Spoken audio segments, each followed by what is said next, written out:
Students, today we read chapter 10 Rocks and Soil, page number 81, part 2nd Soil Erosion.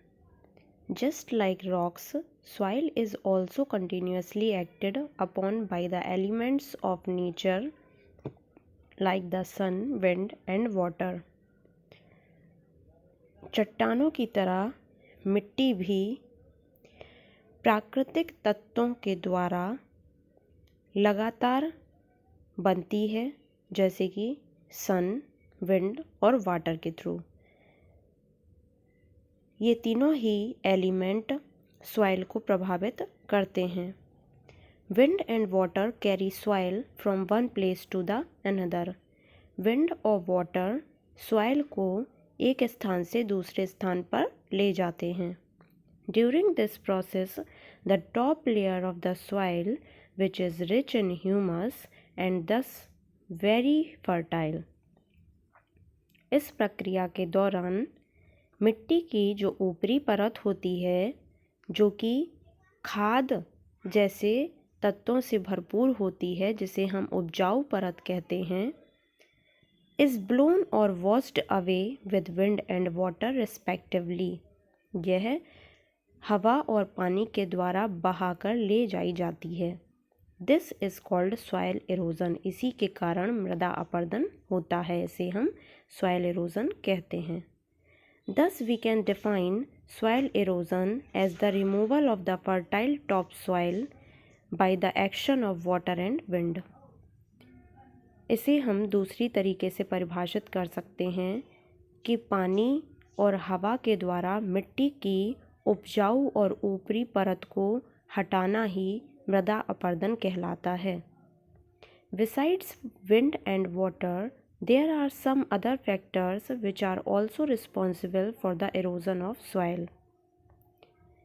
पानी और हवा के अलावा भी कई ऐसे कारक होते हैं जो मृदा अपरदन के लिए रिस्पॉन्सिबल होते हैं। You will study about them in higher classes, जिसके बारे में आप आगे की कक्षाओं में पढ़ेंगे। Page number 82। Soil erosion is a natural process and the amount of soil displaced or removed is balanced by the amount of soil formed in nature. जो मृदा अपरदन होती है, यह एक प्राकृतिक प्रक्रिया है। इसमें प्राकृतिक रूप से मृदा का निर्माण होता है। मृदा का हटना बैलेंस्ड रहता है मृदा के बनने के अमाउंट के द्वारा। But due to increasing human activities like cutting of trees called deforestation and building of roads and industries, the pace at which soil is eroded is exceed the pace at which soil is formed. कई ऐसी मानव गतिविधियों के बढ़ते जाने के कारण, जैसे कि वनों की कटाई करना, रोड और इंडस्ट्रीज़ का निर्माण करना, इन सभी के द्वारा मिट्टी को काट दिया जाता है, मिट्टी का क्षरण हो जाता है, जिसके कारण मिट्टी बन नहीं पाती और बंजर होती जाती है। We need to take some immediate steps to stop this. इस सब को रोकने के लिए हमें कुछ स्टेप्स उठाने पड़ेंगे। If we don't, we will be left with very little soil and thus very few plants growing around us. यदि हमने ऐसा नहीं किया, हमने कोई कदम नहीं उठाए, तो मिट्टी की बहुत कम मात्रा बची या शेष रह जाएगी, जिसके कारण बहुत कम पौधे ही हमारे चारों तरफ उग पाएंगे, ग्रो कर पाएंगे। Hence our needs will not be fulfilled, और हमारी ज़रूरतें पूरी नहीं हो पाएंगी। इसीलिए मानव की गतिविधियों जैसे कि वनों की कटाई को रोकना है, रोड और बिल्डिंग्स, इंडस्ट्रीज़ का निर्माण होने से रोकना है। यदि ये सब कम हो जाएंगे तो मृदा अपरदन भी रुक जाएगा और अधिक से अधिक पेड़ लगाने से हमारी मृदा भी अच्छी बनी रहेगी। नेक्स्ट टॉपिक है आपका सॉइल कंजर्वेशन। मृदा का संरक्षण कैसे किया जाए, उसे बचा कैसे सकते हैं।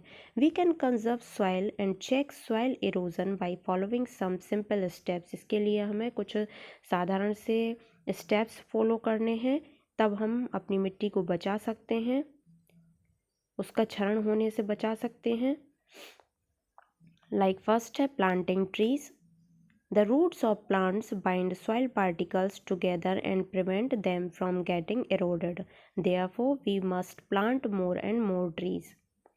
अधिक से अधिक पेड़ लगाकर हम मिट्टी को खराब होने से बचा सकते हैं, क्योंकि जो पौधे की जड़ें होती हैं, पौधों की जड़ें मिट्टी के कणों को जकड़ कर रखे हुए होती हैं, जिसके कारण मिट्टी का कटाव नहीं हो पाता है।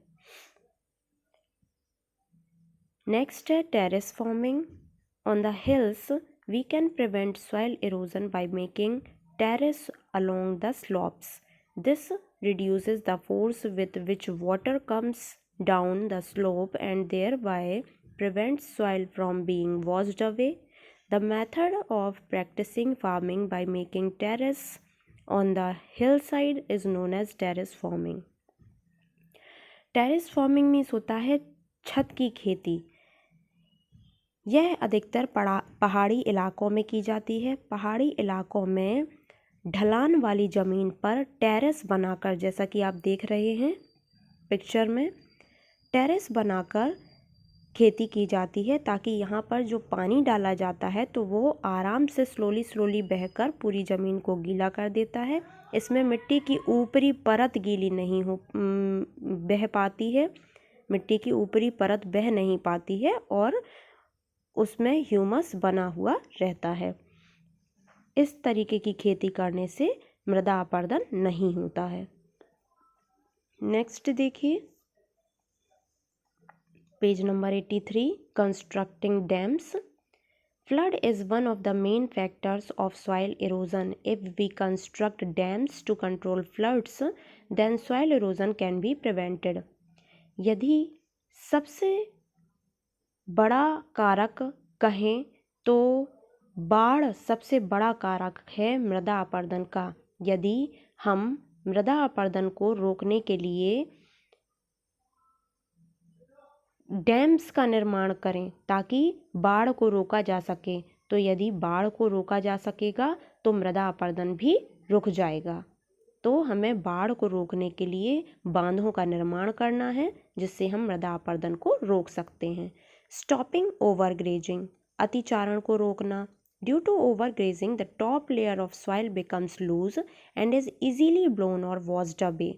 Stopping overgrazing can prevent erosion of soil.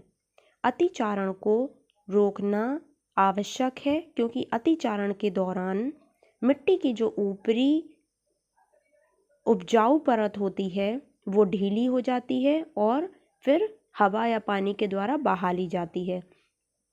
यदि अतिचारण को रोकेंगे तो हम मृदा अपरदन को भी रोक सकते हैं, मृदा का क्षरण होने से रोक सकते हैं।